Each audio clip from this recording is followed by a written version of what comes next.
지금은 4차 산업혁명과 인공지능 시대라는 어마어마한 그 거대한 물결이 전 세계를 덮치고 있는 그런 이런 전환기에 있습니다. 이러한 시점에 우리가 교육 개혁을 하지 않으면, 그래서 길러지는 어떤 국가적인 역량 자체의 전환에 대한 필요성을 느끼지 못하면 저는 이게 굉장히 큰 심각한 문제라고 생각을 하고, 그 방법론의 하나로 저는 이제 인터내셔널 바칼로레아라는 것에 주목을 하게 됐습니다. IB는 1968년도에 시작을 했는데, 이제 스위스 제네바에서 처음에는 UN 주재원들의 자녀들이 본국에 있는 대입 시험을 준비를 잘 못하잖아요. 나라마다 또 입시 제도가 다르고 그러니까. 그래서 전 세계 어느 나라 어느 대학에서도 인정받을 수 있는 국제 공인 대입 시험을 만들자라는 취지에서 먼저 시작을 한 겁니다. IB를 새로 만들려고 했을 때는 기본적으로 각 나라의 국가교육과정이나 대입 시험을 다 모아놓고 거기서 이제 분석을 해서 장점을 다 발췌를 하려는 노력을 했겠죠. 그런데 IB의 기본적인 특징은 이게 한 나라가 아니라 유엔이라는 것 자체가 여러 나라들이 이제 다 같이 모여 있는 그런 곳이잖아요. 그러다 보니까 어느 한 나라의 사관이나 어느 한 나라의 관점, 어느 한 나라의 이데올로기를 주입할 수가 없게 되어 있습니다. 태생적으로 그런 차원이 있기 때문에, 그래서 IB 미션에 보면 나와 다른 사람도, 다른 생각을 가진, 다른 문화를 가진, 다른 어떤 관점을, 나와 다른 사람도 오를 수 있다는 거를 배우는 평생학습자로 성장하게 하는 것, 그리고 그래서 세상을 더 나은 세상을 만들고 세계 평화에 기여할 수 있는 그런 인재를 양성하는 것을 목표로 한다는 것을 명시적으로 제시를 하고 있습니다. 그러다 보니 다름을 틀림으로 보지 말라라는 게 굉장히 아주 핵심적인 키워드입니다. 근데 우리도 전 세계 어느 나라든 다름을 틀림으로 보지 말라는 구호는 외칩니다. 그런데 다름을 틀림으로 보지 말라고 백날 얘기를 해봤자 다른 답은 틀린 답으로 채점되는 평가 시스템에서 12년을 잘하다가 나오면, 그러면 사람들은 나와 다른 생각을 가진 사람, 나와 뭔가 이질적인 어떤 다른 특징이 있는 사람은 그냥 본능적으로 편하지가 않는 거예요. 그게 교내에서는, 초중고등학교에 있는 학창시절 내에는 그게 결국은 왕따나 폭력, 학폭이나 이런 걸로 이어지고, 그게 사회 밖으로 가서는 이제 진영 간의 극심한 사회 갈등으로 이어지고, 그게 국가 간으로 가서는 전쟁까지 이어진다라는 게 IB의 생각이었던 거죠. 그래서 IB는 기본적으로 다름을 틀림으로 보지 않고 다름을 다르게 보면서, 다름을 다름이라고 인정을 하면서, 그런데 그거를 서로 합리적인 논의와 토론을 거쳐서 어떻게 더 나은 판단을 하고 더 나은 세상을 만드는 데 기여할 수 있을 것인지를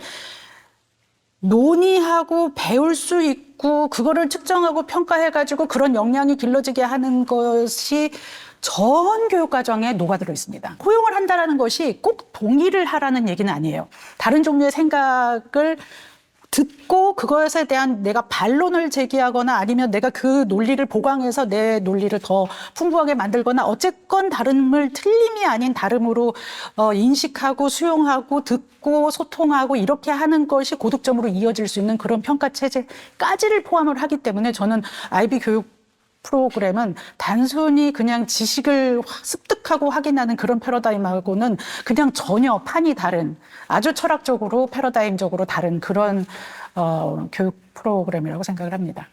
1968년도에 처음 생겼을 때서부터는 바로 그렇게까지 엄청나게 이제 전 세계적인 막 뜨거운 반응이 있었던 건 아니에요. 이 IB 학교가 증가하는 속도를 보면 이렇게 직선으로 이렇게 성장하는 게 아니라 이렇게 성장을 하다 갑자기 익스포넨셜리, 기하급수적으로 성장을 합니다. 우리 사실 1968년도에 우리나라에 만약에 알려졌다고 하더라도 우리는 그때는 내 생각, 비판적이고 창의적인 생각, 이게 중요한 게 아니라 선진 지식을 얼마나 무비판적으로라도 잘 흡수하는지가 훨씬 더 경제 성장에 중요한 역량이었기 때문에, 이미 IB가 다 알려져 있더라도 우리나라는 그걸 받아들일 그런 상황이 전혀 아니었을 겁니다. 근데 우리나라뿐만 아니라 상당히 많은 선진국들이라고 하더라도 3차 산업혁명의 여파가 계속 있었던 시기였어요. 그래서 그 선진 지식 혹은 개발하는 어떤 제품에 대한 지식 이런 거가 정말 차질 없이 똑바로 있는 그대로 이렇게 정확하게 가는 것이 매우 경제 발전에 중요한 그런 시대였습니다. 그런데 이게 이제 컴퓨터가 등장하고 전 세계가 병렬적으로 네트워킹이 되고 패러다임적 전환이 일어나는 시기가 된 겁니다. 그러니까 이제 20세기 후반에서부터 기하급수적으로 전 세계에서 IB에 대한 수요가 늘어나기 시작을 합니다. 그게 기본적으로 모든 서구 선진국들이 자국의 국가교육 과정이 있고 자국의 대입 시험이 있음에도 불구하고 이 민간 비영리 기구에서 만든 이 IB가 전 세계적으로 조금씩 스며들기 시작을 하고 지금은 이제 159 거의 160개국에 육박할 만큼 많은 나라에 퍼져 있게 되는데 그렇게 된 계기가 저는 근본적으로 4차 산업혁명 시대에 지식은 검색만 하면 누구나 접근할 수 있는 그러한 상황이기 때문에 더 이상 그 지식을 확인하는 수준의 역량으로는 더 이상 이제 이 인류 사회가 발전을 할 수 있는 그런 패러다임이 아니고 새로운 지식이 아무리 있더라도 그 지식들을 어떻게 해석하고 이해하고 적용하고 응용하고 그거를 또 뒤집어 생각해보고 바꿔 생각해보고 거기서 또 다른 새로움을 얻어내는지에 대한 생각하는 힘이 더 중요하다라는 그런 이제 사회적인 패러다임으로 가게 됨으로써 IB가 훨씬 더 각광을 받는 그런 계기가 되지 않았나 이런 생각을 합니다. 근데 이제 그 국가 차원의 혹은 공적인 공교육 차원에서의 어떤 공교육 영역에서 시작이 됐다기보다는 민간 비영리 국제기구이다 보니까 이제 국제학교나 외국인 학교나 사립학교나 이렇게 국제적으로 본국의 대입시험을 준비하지 못하는 학생들을 대상으로 시작을 하다 보니 이것에 대한 공신력 내지는 어떤 여러 가지 프로그램의 우수성, 이 교육 프로그램을 통해서 길러지는 학생들의 역량 이런 것들이 이제 대학에서 점점 확인이 되어 가다 보니 이것이 이제 공적인 영역으로까지 퍼지기 시작을 했습니다. 미국은 가장 많은 IB 학교가 도입된 나라 중에 하나인데 거의 뭐 2,000개 넘는 학교가 지금 현재 있는데 그중에 거의 약 90% 육박하는 학교가 공립입니다.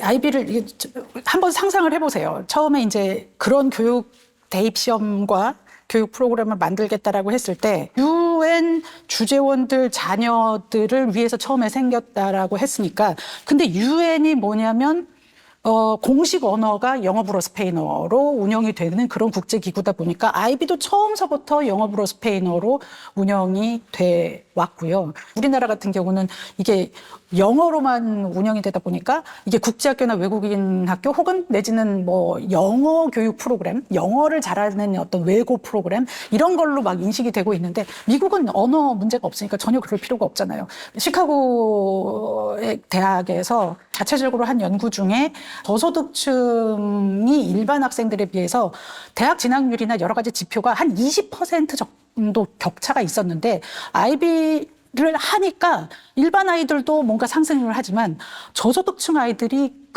아주 굉장히 큰 상승폭을 보여서 20%포인트의 격차가 3%포인트의 격차로 줄어드는 걸 보고 시카고에는 저소득층 공립학교를 정책적으로 IB를 도입을 하게 됩니다. 그러니까 이런 방식으로 이제 IB는 공립학교의 질 제고의 전략의 일환으로 IB를 접근을 하기 시작하는 그게 이제 공교육에서 이거를 바라보게 되는 시각이 바뀐 그런 대표적인 사례 중에 하나고요. 작년에 토니 블레어 전 영국 총리가 자국의 대입 시험인 A레벨을 즉각 폐지해야 되고 IB를 도입해야 된다라는 언론 뉴스들이 막 보도가 됐었어요. 그게 포인트가 뭐냐면 A레벨은 현재 이 4차 산업혁명을 제대로 대비할 수 없으니 레디컬리 빨리 급격하게 폐지를 하고 IB를 벤치마킹을 해서 지금은 존재하지 않지만 새로운 브리티시 바칼로레아 체제를 만들자라는 새로운 이제 아이디어를 제안을 한 겁니다. 근데 토니 블레어 전 총리는 노동당 출신의 진보 총리인데 존 메이저 보수당 출신인 존 메이저 총리도 그 제안에 지지 서명을 했고요. 2023년에는 이제 새로 부임한 리시 수낙 총리까지 브리티시 바칼로레아 체제를 언급을 했습니다. 어쨌건 최근까지도 전 세계의 어떤 주요한 그 국가에서의 공교육 체계에서 굉장히 훌륭한 롤 모델로 지금 주목받고 있다 이렇게 볼 수 있습니다.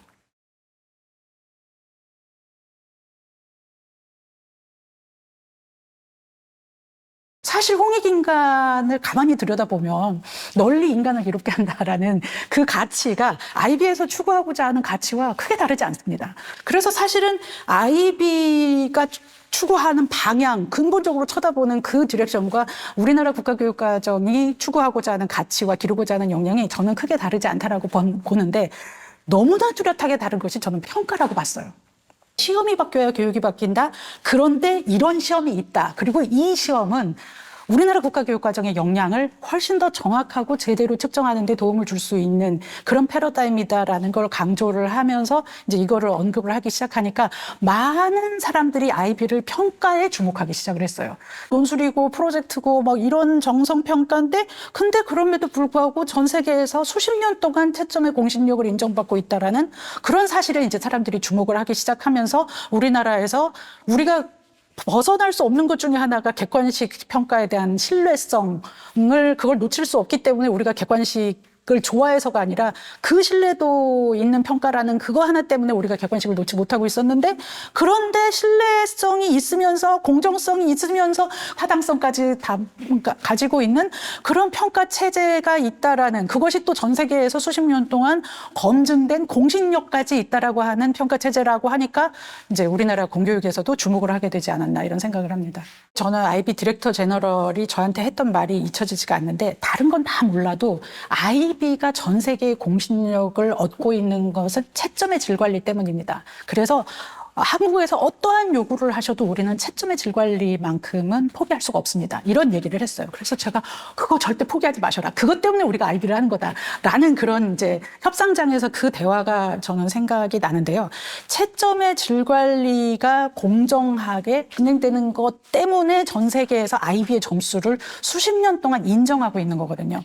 아이비의 몇 등급은 전 세계에서 수십 년 동안 어느 정도의 레벨이라고 하는 것에 대한 공감대가 전 세계 대학의 입학처에 공유가 되어 있습니다. 그렇게 되기까지 아이비는 굉장히 채점의 질 관리에 아주 세심하게 설계를 해서 시스템을 구축을 해왔습니다.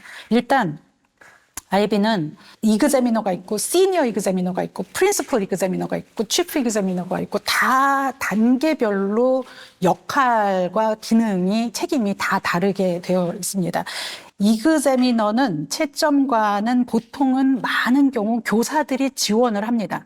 연수도 받고 여러 가지 이제 지침을 익히고 그러고 나서 채점관으로 투입이 될 텐데 일단 전 세계 학생들이 시험을 보잖아요. 그럼 종이로 막 씁니다, 손으로. 그러면은 이제 쓰자마자 그 종이 답안지들을 전부 수거해서 그렇게 해서 이제, 우편 특송으로 해가지고 영국의 카디프에 있는 채점 센터에 그게 모아집니다. 그러면은 거기에 있는, 이제 직원들이 한 300명 정도 있다고 하는데 채점 센터에서 전부 다 스캔해서 업로드를 해서 이제 디지털화를 하고요. 매 시험을 보자마자 시니어 채점관 들이 막 교과별로 시험별로 모여서 막 채점을 해서 시니어 채점관들끼리 일치된 그 답안지의 풀을 만듭니다. 그거를 이제 시드 페이퍼라고 하는데 저는 그거를 스파이 답안지라고 불러요. 그렇게 하는 이유는 전 세계에 이제 그 펼쳐져 있는 수많은 채점관들이 몇만 명이 되는데 그 몇만 명의 채점관들에게 교과별로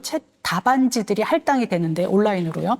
한 사람에게 뭐 많아야 100개에서 200개 정도의 답안지들이 할당이 된다고 합니다. 근데 한꺼번에 할당이 되는 게 아니라 10개, 10개, 10개씩 10개가 한 세트예요. 그 10개에 무작위로 이 시니어 채점관들이 만들어 놓은 그 시드 페이퍼, 그 스파이 답안지가 랜덤하게 들어 있습니다. 몇 개가 들어 있는지 어떤 거가 스파이 답안지인지는 당연히 채점관들은 모르고요. 만약에 이 스파이 답안지에 의해서 이 채점관이 이상하게 채점을 하는 것이 감지가 되면 그러면 자동으로 이 세트, 이게 로그아웃이 되고 프린시플 채점관이 들여다보면서 뭐가 문제인지를 확인하는 과정을 거칩니다.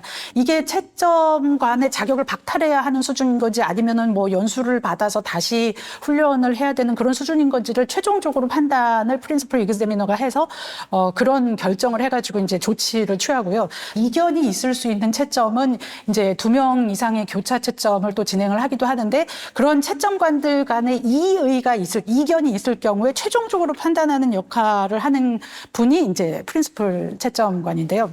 이 이견이 있는 걸 봤을 때 물론 두 사람 다 잘못 채점했다라고 판단을 할 수도 있지만 한 사람은 맞고 한 사람은 틀리다. 만약에 이렇게 판단을 하게 되면 그 잘못 채점한 채점관에 대해서 이 채점관은 채점에 관의 자격을 박탈해야 하는 수준인 건지 아니면은 연수나 어떤 훈련 과정을 거쳐서 다시 재교육이 필요한 그런 상황인 건지를 판단하는 그런 최종적인 판단을 프린시플 채점관이 합니다. 그런 프린시플 채점관들은 매 시험마다 있습니다. 보통 거의 3주에 걸쳐서 과목별로 시험이 나눠져 있고 그다음에 한 번의 시험으로 모든 능력을 판단하는 거는 적절하지 않다라고 생각을 해서 아이비는 보통 한 과목당 시험이 여러 개가 있습니다. 한 과목당 페이퍼 1과 페이퍼 2와 페이퍼 3와 그다음에 이제 학교에서 교내에서 수행하는 프로젝트 기반의 어떤 보고서 같은 그런 내부 평가 이런 거를 총 합쳐가지고 총점을 합쳐서 거기서 몇 점부터 몇 점까지 를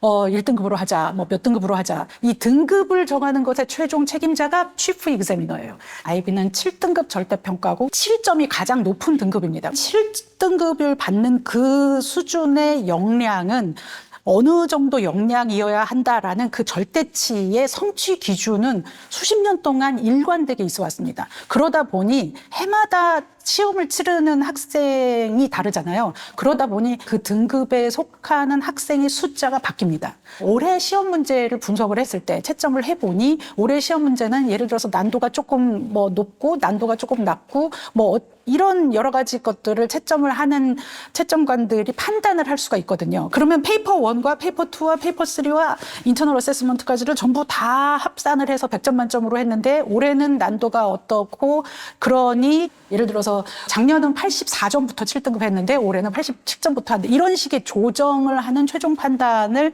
치프 이그제미너가 합니다. 치프 이그제미너와 프린시플 이그제미너는 누가 더 위다 아래다 그런 개념이 있는 게 아니라 서로 역할이 전혀 다른 거고 각각의 다른 역할과 책임들을 각각의 이그제미너들 단계에서 서로 사실은 교차적으로 검증하고 확인하고 그러면서 이제 채점의 질 관리가 이루어지는 그런 평가 체제, 채점관 체제를 가지고 있습니다. 이게 어떤 정책 결정자 전문가 한 명이 탑다운으로 오더를 내리는 그런 구조가 전혀 아니고요. 사실상 이렇게 숙련된 교사들 간의 집단지성으로 개인의 주관성을 상호 검증하면서 객관화하면서 그렇게 하면서 이제 신뢰성을 검증하는 그런 체제로 질 관리가 이루어지고 있습니다. 근데 학생들한테 원점수와 등급 점수가 동시에 다 공개가 되다 보니 학생들의 입장에서는 내가 이 채점 결과에 승복할 수 없다라고 생각하는 경우도 있을 수 있고 특히 경계선의 점수가 있는 경우 예를 들어서 올해가 87점부터 7등급이라고 하는데 내가 86점으로 6등급이 됐다라고 한 경우는 1점 차이로 등급이 내려가게 된 거니까 너무 아깝다라고 생각을 할 수 있잖아요. 그러면 학생은 원하면 재채점을 신청을 할 수가 있습니다. 재채점을 신청을 할 경우에는 채점 비용을 납부하게 되어 있지만 만약에 점수가 바뀌면 채점 비용을 전액을 환불을 해줍니다.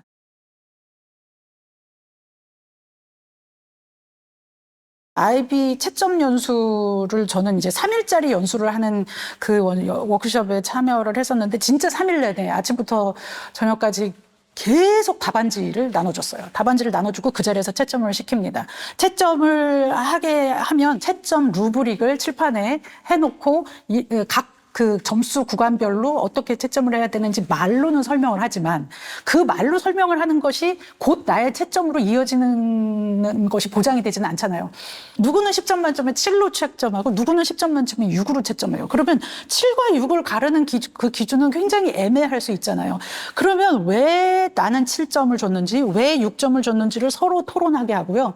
그리고 나중에 중앙에서 최종적으로는 몇 점으로 채점했는지가 공개가 됩니다. 중앙에서 채점된 결과와 내가 더 낮게 채점했다 혹은 더 높게 채점했다 그러면 내 눈을 이걸 조정을 해야 되는구나라는 그런 생각을 채점관들이 하게 하고 몇 번의 피드백을 거치게 되면 내가 채점해서 이걸 이렇게 조정을 해야 되는구나 이렇게 하면서 눈이 맞춰지는 작업을 온고잉으로 하게 되는 이런 과정이 결국은 채점관의 질관리와 그런 어떤 양성 프로세스 그 자체가 되는 것이지 않을까 이런 생각을 합니다.